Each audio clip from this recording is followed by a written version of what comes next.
Operation सिंदूर की सफलता पर सक्षम परिवार गया ने मनाई खुशियां। पूरे भारतवर्ष में दिव्यांगता के क्षेत्र में काम करने वाली संगठन सक्षम समदृष्टि क्षमता विकास एवं अनुसंधान मंडल ने प्रांतीय अध्यक्ष डॉक्टर अभय सिंबा के नेतृत्व में भारत के यशस्वी प्रधानमंत्री माननीय नरेंद्र मोदी जी की मॉनिटरिंग में हुए सफल ऑपरेशन सिंदूर की सफलता को लेकर जमकर खुशियां मनाई, पटाखे फोड़े, एक दूसरे को मिठाइयां भी खिलाई। डॉक्टर अभय सिंबा ने भारत के वीर सैनिकों की बहादुरी पर खुशियां मनाते हुए कहा कि भारत के निर्दोष नागरिकों का बदला लेने के लिए भारतीय सेना ने एक बार फिर अपने अद्भुत पराक्रम और साहस का परिचय दिया है।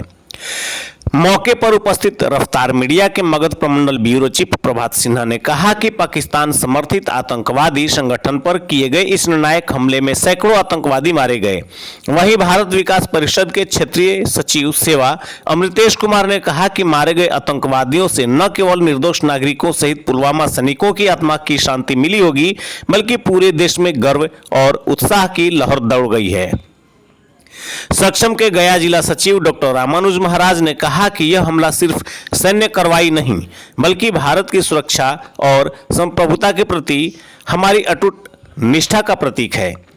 स्वयंसेवक शेषानंद मिश्रा भारतीय सेना की इस ऐतिहासिक सफलता को देखते हुए कहा कि जरूरत पड़ने पर मैं भी सीमा पर जाकर सेना के साथ मिलकर इन आतंकवादियों को मिटाने में मदद करूंगा। भारत माता की जय। हिंदुस्तान जिंदाबाद, पाकिस्तान मुर्दाबाद। हिंदुस्तान जिंदाबाद, पाकिस्तान मुर्दाबाद। पहलगांव में जो हत्याएं हुई वो आतंकवादियों द्वारा की गई थी 22 अप्रैल को। आज उनका खात्मा किया गया और खात्मा 9 आतंकवादी के केंद्र पर को ध्वस्त किया गया और करीबन जैसी सूचना मिल रही है कि 100 से 200 के बीच में आतंकवादी मारे गए हैं।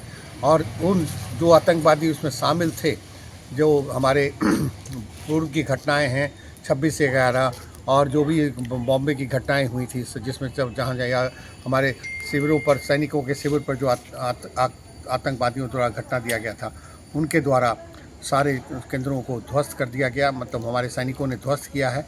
और ये कार्य रात के 1 बजकर कुछ मिनट पर संपन्न हो गया और देखते ही देखते पाकिस्तान की सारी मिट्टी पलीत हो गई। इसलिए आज खुशी का मौका है। हम लोग इस खुशी को यहाँ इस अपने हृदय में इस भाव को लेकर चल रहे हैं कि शत्रु का नाश हो रहा है और आने वाले समय में हम विश्व को एक आतंकवादियों से विहीन संसार विश्व को देखना चाहते हैं। इसमें सारे देशों की भी राय आई है, जो कि इन आतंकवादियों को ख़त्म करने के दिशा में एक गाइडलाइन बनने जा रही है। ऑपरेशन सिंदूर, क्योंकि सभी के पति को मारा गया वो महिलाओं के सामने, तो सिंदूर को मिटाने का कार्य किया गया। तो इसी कारण से ऑपरेशन सिंदूर जो रखे हैं, हम लोग बहुत खुश हैं और इसी कारण से हम लोग यहाँ पर आज खुशी मना रहे हैं। मैं अपने पूरे देश के लिए जान देने को तैयार हूँ और मुझसे जो बन पड़ेगा मैं वो करने को तैयार हूँ। दुश्मन को नेस्तनाबूद करके रखूँगा। यशस्वी प्रधानमंत्री के द्वारा जो नाम दिया गया ऑपरेशन सिंदूर, इसका एकमात्र हमारे समझ से जो मतलब है ये है कि हमारे देश के कुछ महिलाओं के सुहाग को उजाड़ा गया था कुछ आतंकवादियों के द्वारा, तो आगे उनका सुहाग सुरक्षित रहे, इसके लिए उन्होंने ऑपरेशन सिंदूर इसका नाम रखा और सिंदूर उजाड़ने वाले का खात्मा हमारे यशस्वी प्रधानमंत्री ने किया है।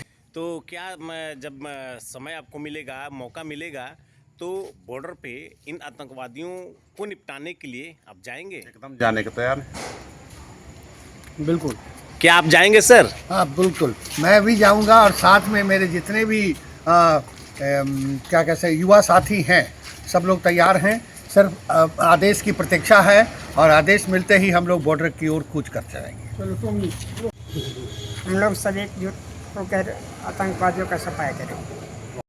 हम लोग जान लेने के लिए जाएंगे, जितने पाकिस्तानी और जितने आतंकवादी हैं उनका जान ले लेंगे। लोग देने वाली पार्टी नहीं है, हम लोग उसको नस्तानाबूद करके छोड़ देंगे और जो हम लोग से बनेगा वो लोग हम देश के लिए हर चीज़ करने के लिए तैयार हैं।